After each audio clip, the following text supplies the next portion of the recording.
Lord at Denise, nandito ako ngayon sa Moraita, no, dito sa Maynila, kung saan nga ngayon ay nagpapatuloy yung paghahari ng mga jeep, no, dito sa Kamaynilaan dahil nga sa libreng sakay program ng local government unit nito, kung saan nga itinaas na nila mula 3,000 pesos to 3,500 pesos ang arawan na pasahod o ayuda sa mga tsuper na papasada. At sa huling talangan, no, ay aabot na so humigit kumulang 150,000 na napagsisilbihan itong mga pasahero, manilenyo man o hindi. Ayan ay bahagi nga no, ng kanilang pag-alalay sa mga tsuper dahil ngayong araw, ngayong linggo actually, no, posible na talagang pumalo nga sa 153 pesos ang presyo ng diesel kada litro. Kaya naman labis-labis daw yung sakit sa bulsa ng mga ito. No? At ang ilan sa ating mga nakausap na mga tsuper ay actually patigil na sana sa kanilang pamamasada. Pero nung narinig nga itong pagbibigay ng ayuda sa kanila, pinili nila no, na bumalik sa lansangan nang sa gayon ay meron silang may pangtustos sa kanilang mga mahal sa buhay. Okay, Arles, hanggang kailan daw schedule tong libreng sakay na to? Tsaka ano yung mga ruta na covered? Actually, Denise, maraming ruta no, na cover dito. Meron itong ruta, numbers muna tayo. Nasa 1,038 na mga active jeepneys ang pumapasada dito at kabahagi ng programa na ito. No? Meron silang mga ruta papuntang Don Bosco, Juan Luna, Divisoria, meron Dandan Street, Velasquez, merong Tayuman, merong Divisoria, Bangkusay, meron din Balik-Balik, Quiapo at meron din doon sa Espanya at Blumentritt, gayon din sa sa Pandacan at Escoda, maging sa Singalong, Leon Tinto at Pio Campo. No? Ilan lamang yan, Denise, doon sa mga ruta na dadaanan nito. No? Pero yung haba nito, yung programa ay tatakbo hapon nagsimula actually March 30 at 31. Wala silang pasada sa paparating na bukas, April 1, 2, and 3. And then magre-resume sila sa April 6 to 8. No? At abangan natin kung ma-extend pa nga ba itong programa na libreng sakay ng Maynila, do pinapanawagan ng Manibela na ipatupad ito nationwide para daw makatulong sa ating mga tsuper lalo pa ngayon at tapos na ang klase at kakaunti na o mababawasan nga ang mga pasahero sa jeep araw-araw. Ano yung identifying marks, Arles, para malaman na ito yung libreng sakay? Actually, Lord, dito lang sa magkabilang kalsada kung nasan tayo ngayon, no?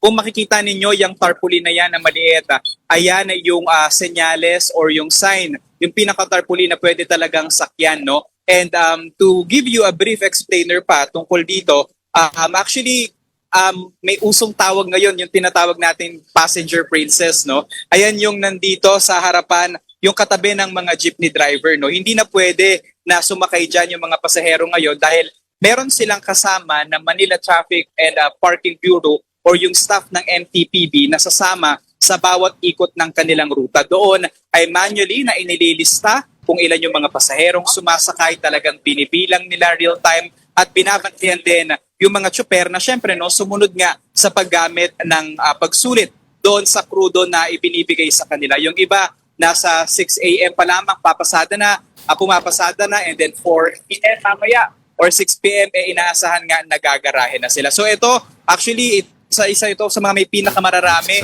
na linya or group, mga unit na papasada, no, parang 90 yung tingin natin sa listahan. Kaya ito, mula dito, mag-U-turn sila sa ating likuran and then dito, another set of jeepneys at isa lamang ito doon sa mga available routes dito sa Maynila. Lord, Arles, point to point siya?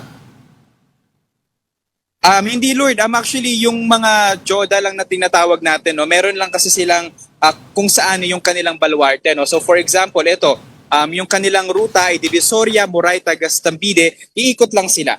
And then pagdating doon sa Divisoria, babalik na sila dito sa kahabaan ng Moraita and then iikot na sila ulit. Ganun lang yung sistema dito. And then yung mga bumabiyahe naman sa Quiapo, yung papuntang Paco, doon din, meron din kanya-kanyang mga istasyon kung saan nga yung partner dito ng local government unit ng Maynila ay yung mga jeepney operators and drivers association na mismo. At makukuha nila yung pera bawat pagkatapos ng kanilang biyahe sa bawat araw.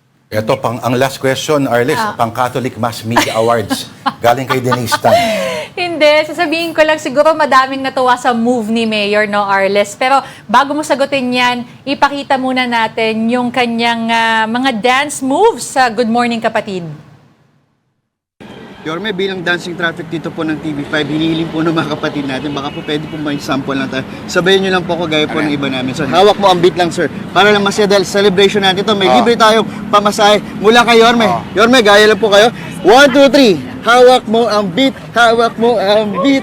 Dahil libre ang sakay dito ang jeepney. Yes, Yorme. Maraming pong salamat. Yorme, thank you po. Ayan. Yorme, maraming salamat. Nadali mo ko. Oo. Anong masasabi mo? I'm dying Kinakabahan inside. ako, ha? Kinakabahan ako.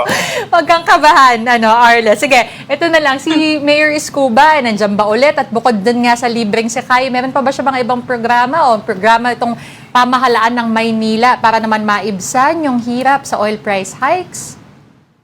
Sa ngayon, Denise, hindi natin nakita dito sa kunasan tayo ngayon si Manila Mayor Isko Moreno, no, yung kanya announcement na dagdag 500 pesos para sa mga tsuper ay in-announce lamang, no, mula sa kanyang opisina, and then magi-start yung implementation nun ngayong araw. Abangan natin at tututukan kung magkakaroon pa nga ba ng ibang mga programa ang pamahalaang lungsod ng Maynila para sa ating mga tsuper. Pero sa ngayon, labis nga raw ang pasasalamat ng mga driver dito at inaasahan nga, no, na ma-extend pa daw kung maaari para sa gayon makapagpatuloy sila sa kanilang araw-araw na buhay. Lord,